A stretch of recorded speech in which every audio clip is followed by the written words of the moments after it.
knows? I may as well face it. I didn't marry a happy man. Yes, you did, Peg. You just turned him into me. Let's rock. Thanks, Dad.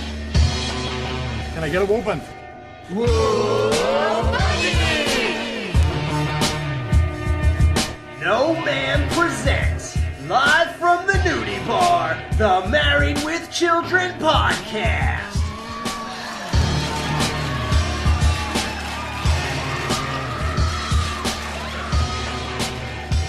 And here are your hosts, Jerry, Justin, and Al. Hey guys, what's up? We are back. We are in the nudie bar. And we are the pet rock of the 80s. It's the Married with Children podcast, and we're here to review The Computer Show. And I'm joined by the guy who still gets excited every time he sees a tree, Jerry. What's up, Jerry? Okay. What is that word? Did you see genderphiliac? There's a word for people that have sex with trees. I think it's like genderphiliac or something like that. Yeah. I don't know why I know that, but... Well, one guy who might not know that is not here tonight because he was snowed in. The weather outside is frightful. And this podcast is delightful. So, guys, like we said, we're reviewing The Computer Show, Season 3, Episode 20. Peggy brings the family closer to the poorhouse when she buys a home computer. I like how they said when she buys one. I mean, it's technically true. Everyone else, because she's the one that swiped the card most likely. Right. But it's like letting everyone else who, here's the thing. I don't know if I should bring this up now or later, but Steve and Marcy are always preaching, financial responsibility, yet they have no problem, putting them $2,100 in debt. Oh, and Steve's logic for that is insane. Oh, yeah. I have to convince myself when I see sales, I use the same kind of logic where I'm like, no, I'm not saving money because I'm still spending money to get this. Yeah, there's certain times when something's 20% off your entire purchase, and I'll keep buying things $100 worth so I can get $20 worth of stuff for free. It's stupid. Yeah. So, this episode aired May 14th, 1989. Director Jerry Cohen. Writers Ralph Farquhar, Michael Moy. What is it, Renty? You say that bad men are coming from the southeast by boat, and they're armed with knives? They're armed with guns, and they're foreigners. Good boy. Thanks to you, the village will be saved. Aw, we love you too, boy.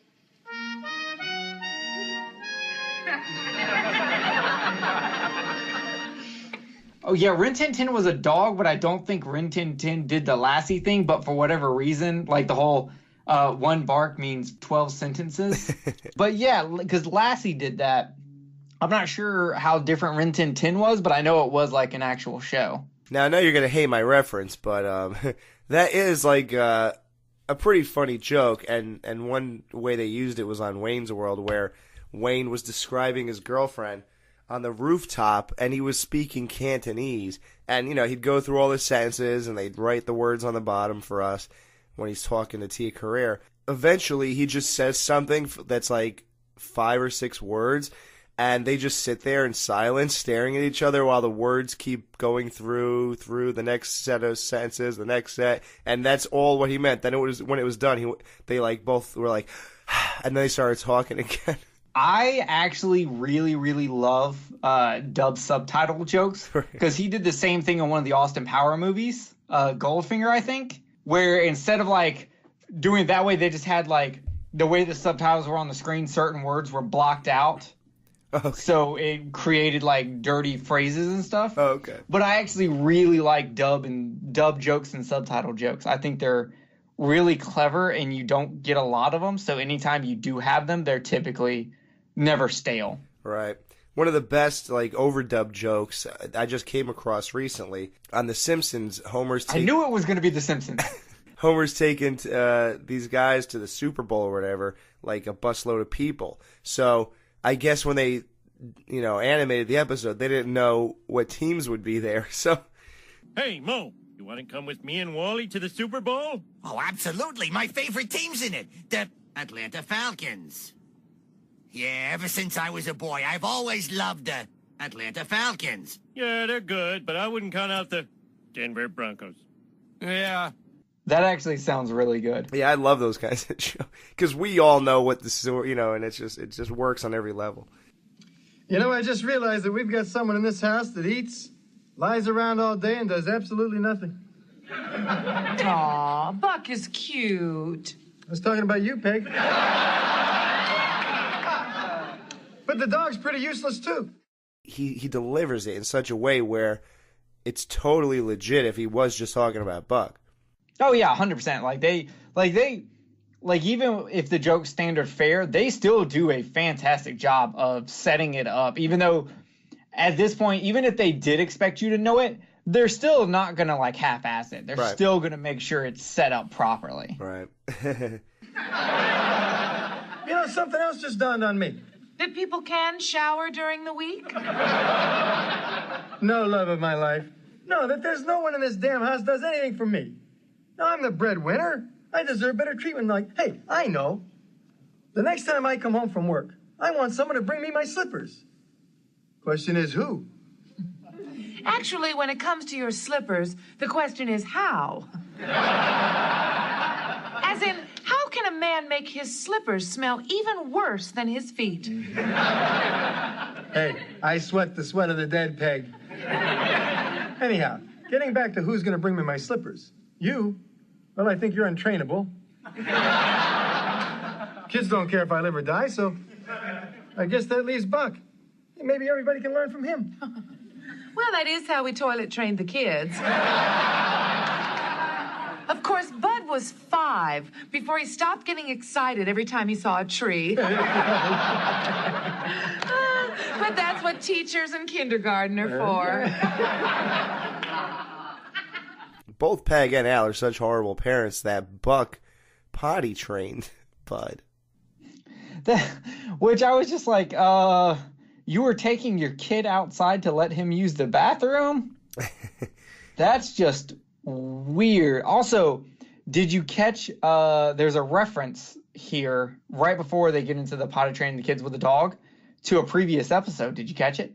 Hey, I sweat the sweat of the dead, Peg. Which is a reference to him sweating Elvis. Mind blown. Or at least I would think it is, unless he's just saying he sweats really bad, because dead people don't sweat. So there's no other way that joke would make sense except referencing the Elvis episode. That is the greatest connection I ever heard in my life. I honestly thought you would have caught that. I know. I don't. I had to rewind it to make sure he said what I thought he said. And then I was like, oh yeah, that's definitely a reference to Elvis.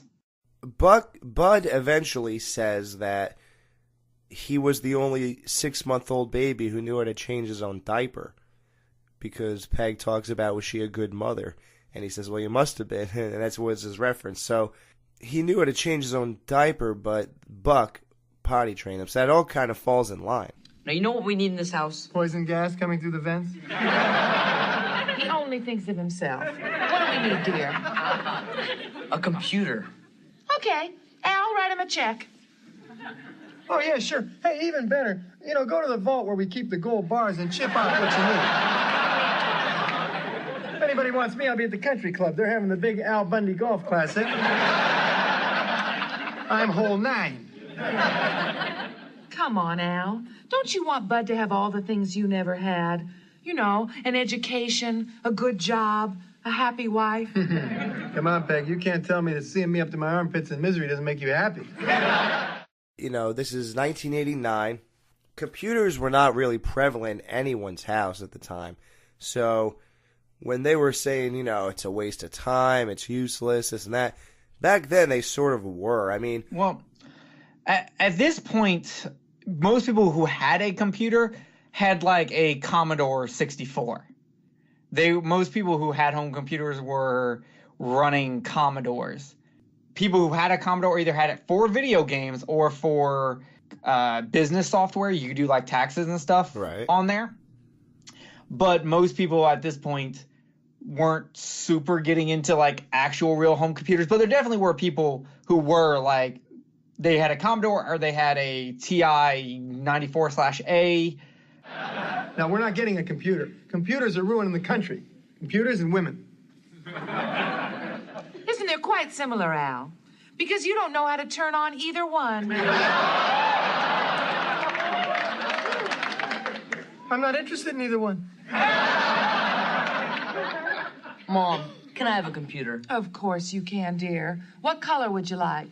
I must be dead. I speak. No one hears me. Al, we have to get Bud a computer. He has a chance to be the first Bundy ever to go to college. My Uncle Edwin went to college.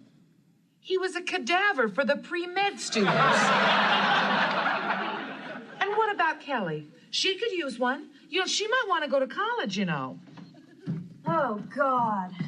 Remedial reading test tomorrow. I mean, what do I care if Jack and Jill fell down a hall? Let's hope every test you go through is an oral exam. And then her and Peggy also had no clue what computers are, because she's just like, they both want to know what color. Yeah. At least, like, Kelly asked what it does. Hey, Mr. and Mrs. Rhodes, we're getting a computer. Oh, Steve, a computer. It's almost like you said, do you guys ever go to Paris and like, oh, and they hug and kiss like, that was one of the best weeks of our life. Like, they literally did it like that about a computer. Yeah. I'm going to ask Reese, be like, hey, Reese, when I got my laptop and I could go back to editing and ignore you again, wasn't that a special time? Aw. Yeah. My wife likes that I'm a producer of a podcast. Yeah. She just is in love with the idea. Yeah. I only spent all morning ignoring her to record and edit videos while watching Casino. No, it's perfectly fine. She's going to hug me when I bring up laptops. Yeah. Yeah. I remember our first computer.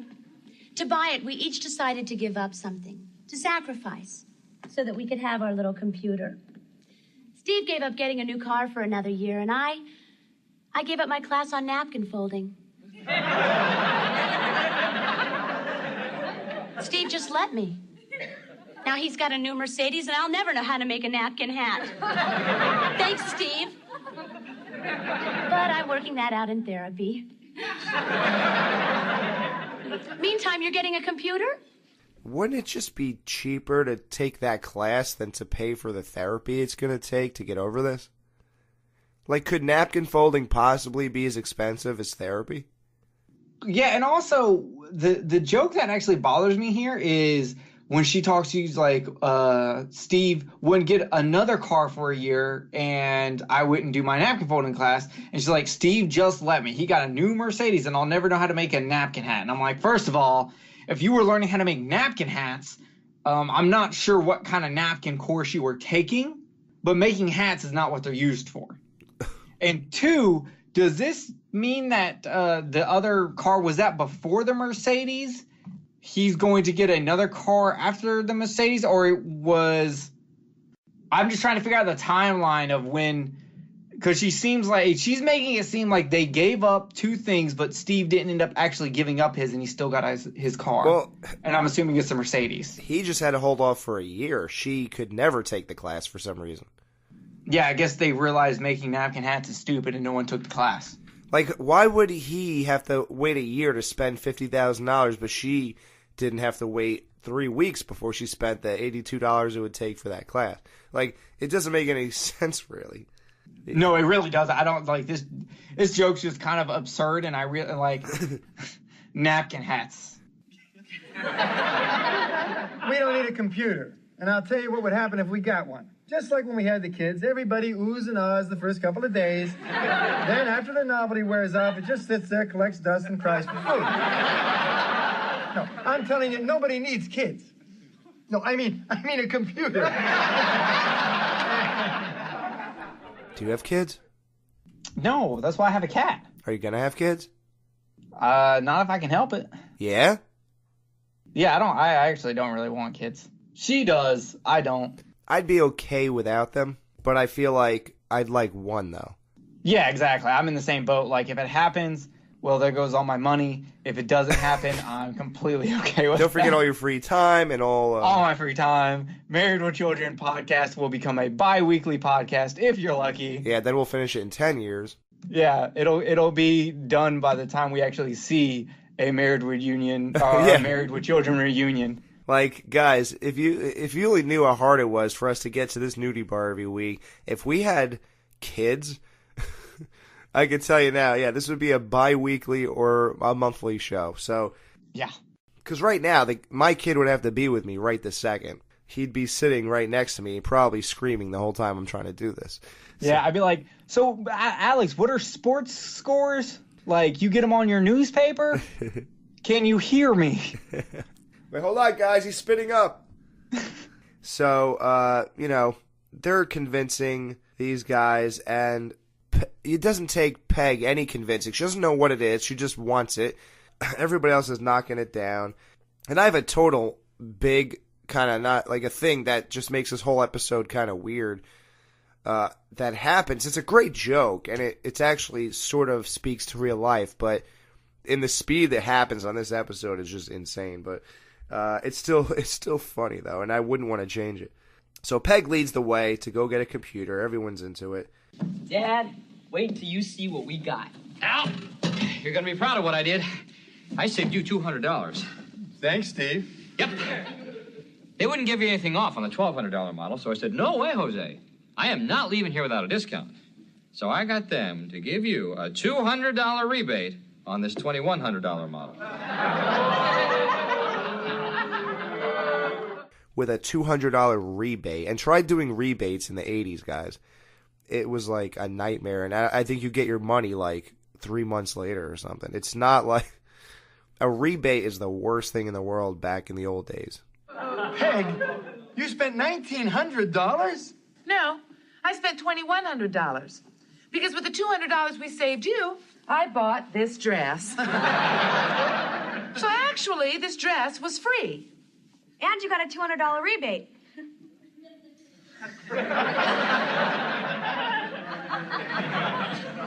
Yeah, I guess that's what my horoscope meant when it said kaboom. Al, what you're overlooking is all the things this model can do. This is a muscle machine. It's fully loaded. It has a 3600 baud modem, a VGA high-resolution color monitor, a 40-megabyte hard disk, and 7 megabytes of RAM. Steve, it's the U of computers. You ain't just whistling IBM, baby. All right, well, let me learn you some stuff here. One, they don't need a modem. Because at this time, you could use a modem, but it was basically through your phone line to directly connect to, like, someone else's computer. And I doubt they know anyone who they would be able to connect to, except maybe Marcy and Steve, if they bought that modem, because it's a separate piece. It's like a big separate piece. It's not inside the computer. Is that the thing that looks like a phone? Yeah, it would be similar to that, because it is going to go through a phone line.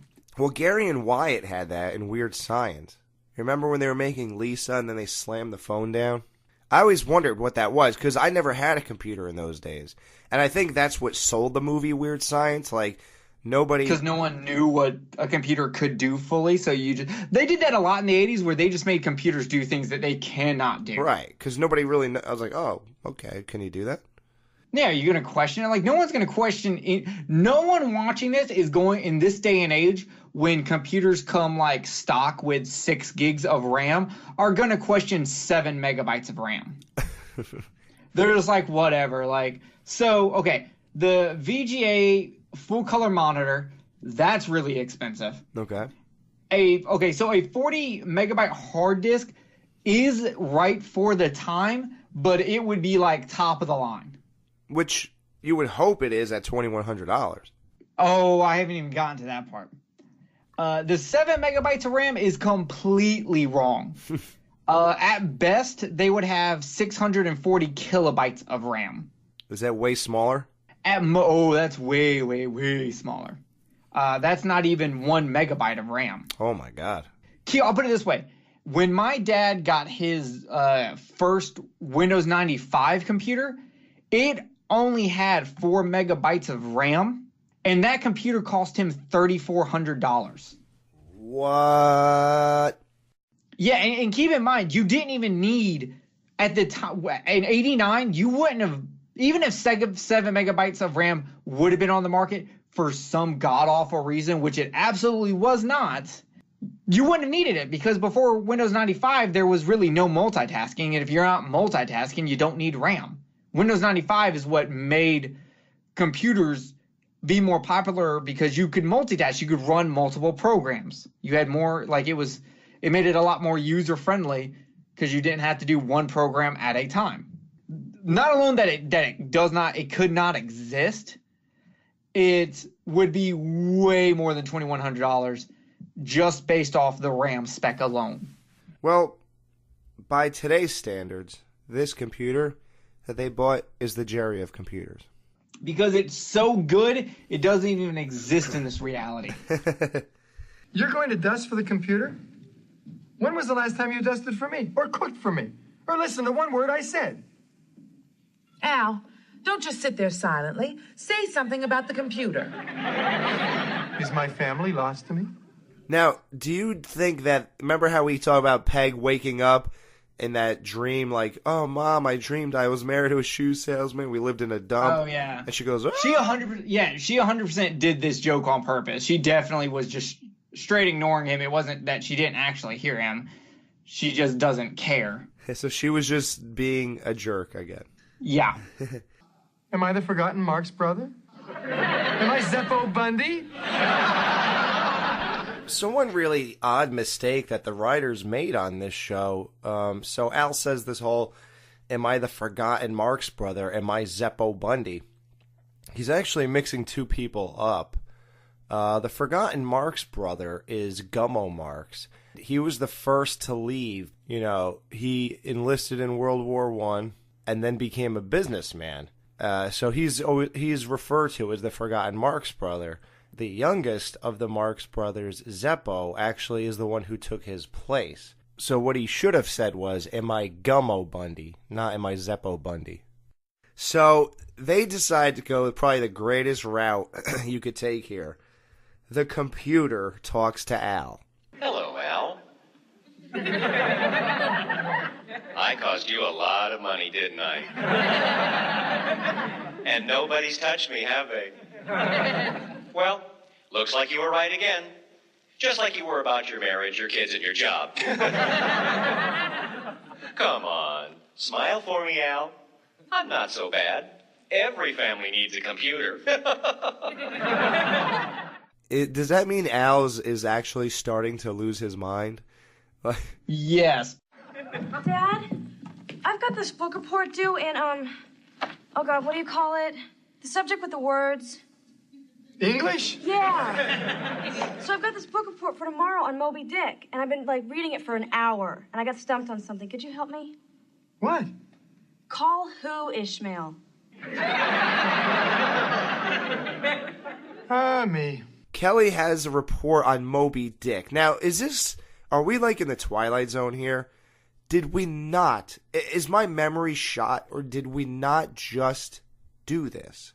Like 10 episodes ago or something. Oh, yeah. This episode is filled with, either repeating the same joke or doing throwbacks to older episodes. And this time it's just them straight up reusing the joke, which I guess is them trying to play on how dumb she is. But it's like, come on, Kelly. He hits you with this. He even added a theme song again. Right. How do you not get this? It's not even been a year. What are we supposed to think as viewers? Are we thinking that Kelly's so dumb they just keep on giving her the same thing because the teachers don't even want to bother with her anymore? I'm just going to assume, once again, they never expected people to watch this in sequential order. So it was never an issue. If we want to reuse a joke, who cares? Half the people watching the show probably didn't see the last episode where we made this joke. Right. So Kelly has a pretty funny joke because she says, Al says, use the computer for your report. And she goes, Kelly, look, we got $1 million computer sitting over here. Why don't you do your report on it? I tried. I turned it on, and I typed in Ishmael. You know what it said to me, Dad? Ishmael. Even spelled it wrong. And then it just sat there. What am I going to do? Because there's no Google to type it into. And that's the thing is the opening jokes for this are great. I have a book report due about the subject with the words. English? Yeah, I've been reading Moby Dick for an hour and I'm stuck on something. Call who Ishmael? That's literally the beginning of the book. That's like the opening line of Moby Dick. Yeah, it's like, come on. You've been on that for an hour? Why do you even care? 3 words she's stuck on. Yeah, and then they go into the Bud joke, which I was just like, come on, this is... Now, I may forgive it just because the joke right after it with Bud and Al's pretty funny. When Al's like, well, you know, when she gets older, you've got to take care of her. When she's 21, she is out. Yeah, that is funny, too. And it's great that Bud is, you got to watch out what you're doing here because you're the one. So... Bud's going to help her. You know, what I really want to do is, on the Season 3 wrap-up show, I think I'm going to try to have, like, the perfect clips pulled from both of this exact joke and play them back to back. I want to see how differently they are structured. Yeah, because this is literally the 3rd time. Wait a second. Even in that episode, she got fooled by it twice. Mm-hmm. The Addams Family was one thing. You know what? I actually do believe that it happened this 3rd time now because she got tricked twice in the same, 2 days by the same exact thing. Yeah. And I think it was Addams Family and Gilligan's Island, if my memory serves. Those were the 2 theme songs Bud tricked her into last time. Al? Al? What? You don't look comfortable, Al. Why don't you get the dog to bring you your slippers? Buck! Buck! Why my tootsies are tired? Buck! Buck! The damn dog is untrainable. Good boy, Buck. Take it upstairs. Good boy. Close the door behind you. Oh. He's a wonder dog. Peggy got him trained when Al can't. Yeah, I like when she says shut the door behind you because in my mind I always picture Buck closing the door and he's now he's stuck in their bedroom. Oh my God, you're right. Because you would think if he went in, dropped it off, then left, then closed it, he'd come back downstairs. You're right, he's stuck up in a bedroom. Well, I hope he's potty trained. I don't know. Ask Buck. Or ask Bud. Yeah. Now I've done it. So, Bud would rather play with Kelly than his computer. And at the time, you can't blame anybody. I mean, like you said, unless they had video games to put in there and they had floppy disks and all this weird stuff, it was really just crazy when those... Like, to me, when I think of an old computer, I think of the sound that AOL used to make when you were logging into it. Remember you heard the same exact pattern of sounds 100 times in your life? Yup. And then as soon as you log into AOL, you've got mail.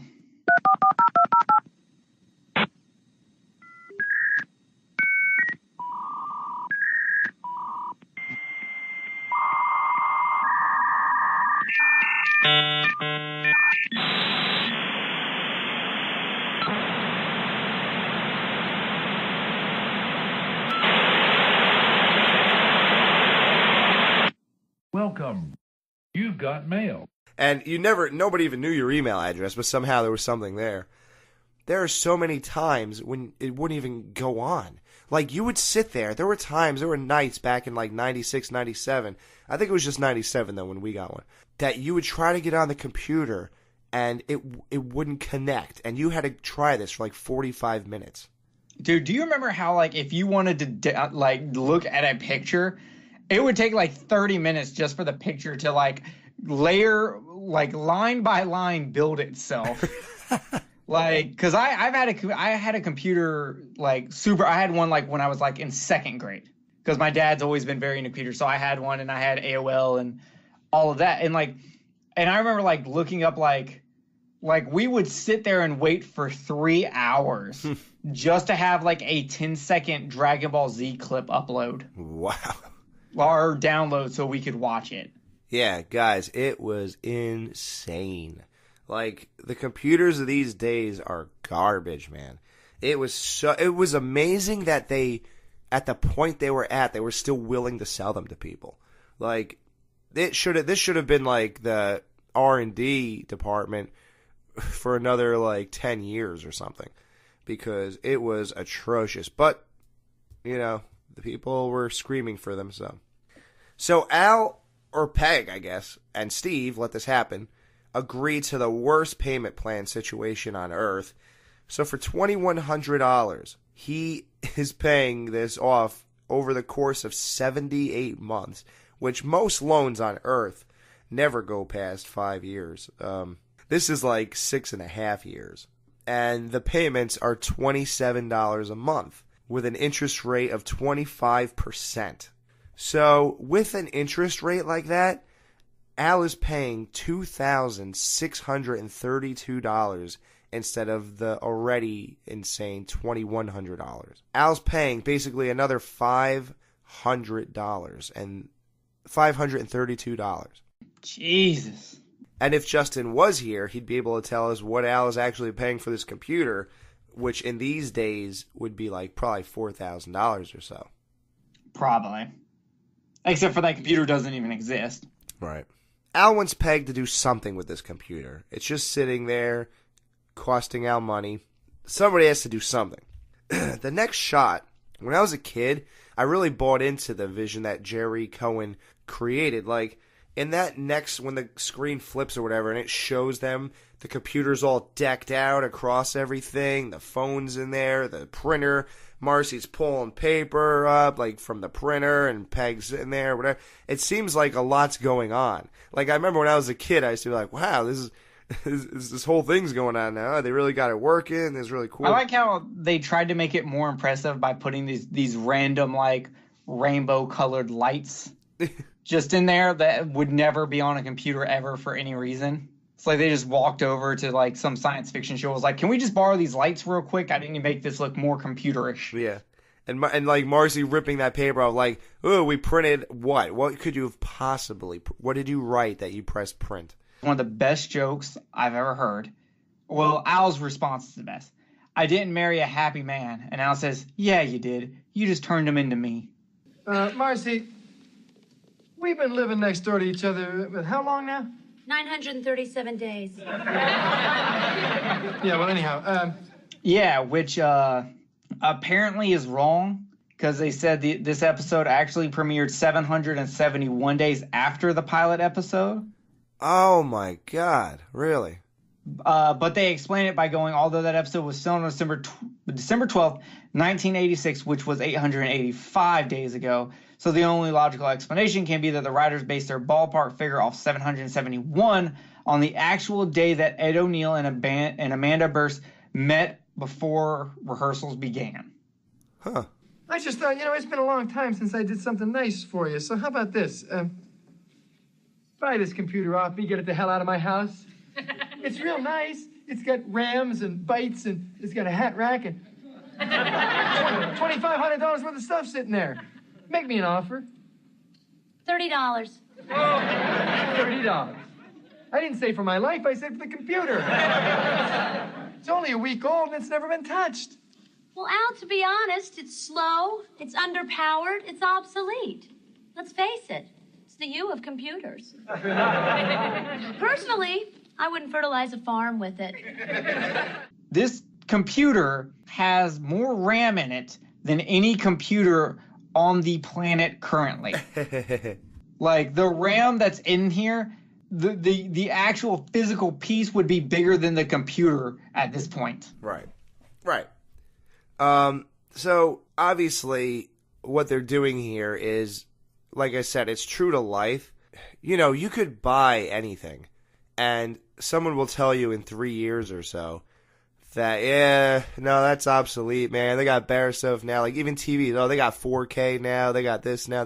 I actually tell people when they buy TVs, I'm like, when they're like, yeah, I think I might get this Samsung QLED. And I'm like, save that extra $1,000 and just get a regular Samsung 4K TV because you don't need the QLED. Hell, you're probably still just getting it so you can watch football games, which are not in 4K, so you don't need it anyway. Unless you're actually going to buy a 4K Blu-ray player or you're super into watching Blu-rays, because Blu-rays, even without the 4K player upgrade, still look super good on 4K TVs. You don't need it. 4K is already above what most people are even doing. Yeah, no one's really doing 4K. I mean, I'm doing 4K. I use my 4K. It's for, well, I mean, I don't watch cable TV, so I actually get to watch stuff in 4K. And I get to watch stuff upscaled to 4K, which is not true 4K, but still better. But the average person is not. They're watching cable TV, which is 1080 at best, if you're lucky. And it doesn't upscale very well anyway. No. So I'm like, don't take the next step to go to QLED. You don't need it. And here's the thing with flat screen TVs, let's be honest, their lifespan is not like what CRTs were. You're not looking at having this TV for 15 years. You're going to have it for 5 years, and then you're going to be itching to get a new one. So you might as well just stay a little bit behind the curve and buy the regular TV. Dude, people make fun of me because I still have an iPhone 5. Well, I would make fun of you for having an iPhone. I don't really care what generation it is. Yeah, I had a BlackBerry, and then once that kind of phase was over, I got an iPhone, and I think I was just too lazy to either learn a new phone or not have all my stuff transferred over every time I bought a new phone. And at the time when I was buying them, iPhones were still like the number one thing. So when they stopped being the best thing, I think I just kept buying it because, I don't know, I was just like, well, like, what am I going to do? Just get a whole new thing and start over? And I'm not paying now because phone companies no longer offer you the idea that, well, if you extend your contract with us for 2 more years, we'll give you your phone for only $200. They stopped doing that. So now, yeah. Well, I won't get into it, but I can actually explain that to you. And your Apple iPhone is why that's happening. Why they stopped that? Yes, they have to pay full price because they used to be when you signed up for a 2-year contract. You know, the cell phones weren't $1,000 per phone. Right. Like a lot of your newer iPhones are selling for $849 to $1,000. Right. Per phone. They have to pay AT&T, Verizon, Sprint. They have to pay Apple that money for the phone. They don't get a discount. Apple's like, nope, screw you. Everybody wants it. That's why you remember that time period where like everyone lost unlimited data? Yeah, I did too. And it's because that was the first thing where they were like, we can't do that anymore because we got to make up the money that we're paying to Apple. Wow. And now technically Samsung is guilty of this now also because a lot of their phones cost the same amount, but Apple's the one that kickstarted. And then eventually phone companies got tired of footing that bill. And so they were like, you know what? The customer is going to foot the bill. They want Apple iPhones. They'll pretty much do anything for them. Here you go. But the bonus is because we do foot that bill now, we do pay off, because now it's all installment plans where you pay off that phone over the course of 2 years or you pay it off early or whatever. You now they can do unlimited data again because they don't have to foot that bill. But that's completely off topic. But hey, the more you know, right? Yeah. Hey, listen. People have written to me already and said, I have learned so much on this supposed goofy show, podcast, that this is just one of the best rides to work I ever had. So, thank you. But real quick, just to get back to the whole computer thing and what's going on, you know, that's what they're just rushing the idea that this is obsolete. They do become obsolete in by 2 or 3 years, but they made it happen in 1 week here for some reason, just to get the show moving. So, and it's actually, it works better for the jokes. It's like insanely exaggerated, like all this praising they did a week earlier, and now it's just crap a week later. And like, how could they feel that way? Do Steve and Marcy buy a new computer every single week? How could they have this mentality? You know? Yeah, because they apparently bought theirs almost a year ago. Right. So it's like, how do you have this mentality? After these messages, we'll be right back. King King Kong Bundy versus the fully IBM-compatible Head Start computer. Bundy has never used a computer before. He's sitting down. Wait a minute. The on-screen instructions are so simple he doesn't have to wrestle with a manual. Bundy's punching his way through the incredible variety of programs. In just 23 minutes, he's entered the world of computers. Thanks, Head Start, for releasing my hitherto unsuspected intellectual prowess. The Head Start computer, built to be compatible with you. Al? Leave me alone. Okay, I'll just sit here and run your electricity bill through the roof. That's about a quarter. 37 cents. Whoa! Oh, that's power surge. That's a buck. Well, good though. Oh, come on, Al. It's not just you. Me and my kind are really of no use to a regular family. I'm the pet rock of the 80s, buddy. Oh, come back, Al. I really can do great things. Listen, why did the shoe salesman buy a computer? Give up? Because he's married to an idiot. Badass Al Bundy moment with Al being done with this computer thing. Goes in the garage, gets out a sledgehammer. Al, what are you doing, Al? Peggy? Kids? What am I worried about? No one's stupid enough to break a 2500.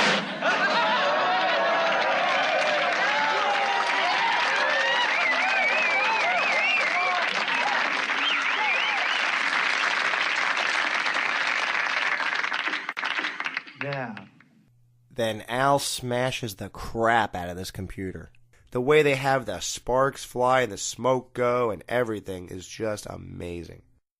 But it was at this point that I was like, you know what? Maybe, just maybe, Kelly gets her stupidity from her dad.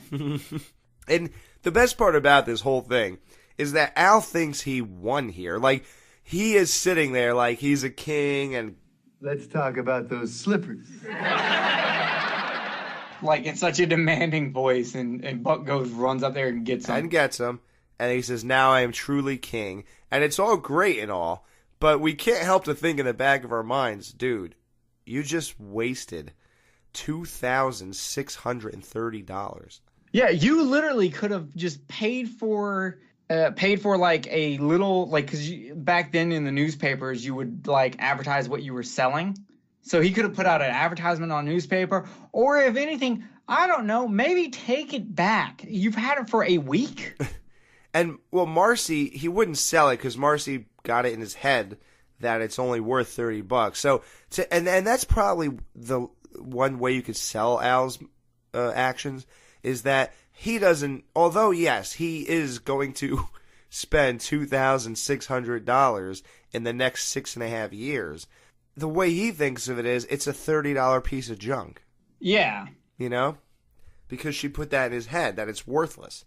Do you not break something that's worthless just because you're going to keep paying for it, even though you don't even want it and nobody else even wants to do anything with it? Yeah, and I still don't know who is still giving him credit cards that have that much of a limit on them. Do you think it's another Buck card? No way someone makes that mistake again. No Ma'am will be right back to wrap up this week's review. Be sure to join their Facebook group page for all the podcast news and updates. Just type in www.facebook.com/groups/marriedwithchildrenpodcast. Be sure to subscribe to them on iTunes and please leave a review telling them what you think of the show. To subscribe to their YouTube channel, just go to channels and search up Married with Children Podcast. You can email them at marriedwchildrenpodcast@gmail.com. Thanks for checking out this review. Now the guys are going to give their final thoughts and ratings of this week's episode. Let's get into the ratings. So, Jerry, how many super torn up slippers is Buck bringing you for this episode out of 5? So I'm going with 3 out of 5. It barely scraped that. But the reason I'm doing that is because I think I hyped myself up too much for this one. I wanted to see them interacting with a computer. That's what I wanted, and I did not get that at all. Like, I wanted them to, like, try to do something on the computer, not be able to figure it out, and then like have Steve and Marcy come over and be like, "Oh, you just do this," and then it happens, and then bugging Steve and Marcy constantly to like, quote unquote, fix the computer when nothing's wrong with it. That's what I was expecting, and I didn't get that. What I got was more of Peggy being insufferable, and even though there are like funny things in this, there's a balance of this episode of things that I find funny and things that I don't find funny. And some of the things that I don't find funny are because they've already been done before, and I'm like, come on, you can't keep reusing this. Yeah, that was weird, yeah. Yeah, so, and then the ending with Al destroying the computer didn't do it for me, because I'm just sitting there going, if you're so poor, why are you destroying a $2,100 computer? Like, that's as stupid as trying to build a hat out of a napkin. Dude, but isn't that the beauty of this whole show? How stupid Ed O'Neill said a great line one time. He said, what he loves about the show so much is that you can watch it and not learn a damn thing from it. And it's just utterly stupid, nonsensical hilarity. You know what's hilarious? When I was talking to my dad earlier today, when I was asking about the computer, we started talking about Star Wars, and we started talking about that Netflix show, Toys That Made Us. And he was talking about why he didn't like He-Man, because He-Man was always trying to teach you something. Oh, yeah. And he was like, I just wanted a show that would teach me nothing. Right. And bam, look, you bring up the same reference right now. So what was your rating? I love this episode, but now that, you see, I never watched this in order. And anytime I probably saw the last thing with Bud and Callie and then this thing with Bud and Callie, I probably just forgot that it was two different episodes. And I just said, oh yeah, I remember that, because I'm watching these blankly my whole life. I don't think of it as like a research project like I do now. Now that I know this, it really hurts that whole thing. So I can't give it a 5 out of 5 because I don't love it because of that. I think that's a really weird misstep for me. So I give this a 4 horribly damaged. Wait, what? Just really torn up slippers. Right. 4 out of 5 slippers from Buck. So guys, season 3 is winding down. We only have 2 episodes left, believe it or not. Then we're going to get to our big Season 3 wrap-up show. Of course, that's exclusively for Patreon. All the patrons of the Married with Children podcast will be there for the Season 3 wrap-up show, so make sure you're one of them. So we have 2 more episodes, Life's a Beach, and Here's Looking at You, Kid. And Life's a Beach is going to be a tough one to review, because I hate doing things out of season. But you know what? The weather has been so atrocious. Justin couldn't even make it. So it's been so bad. I will actually look forward to some beach quality time right now. So Life's a Beach is the next episode when Al decides the Bundy clan needs to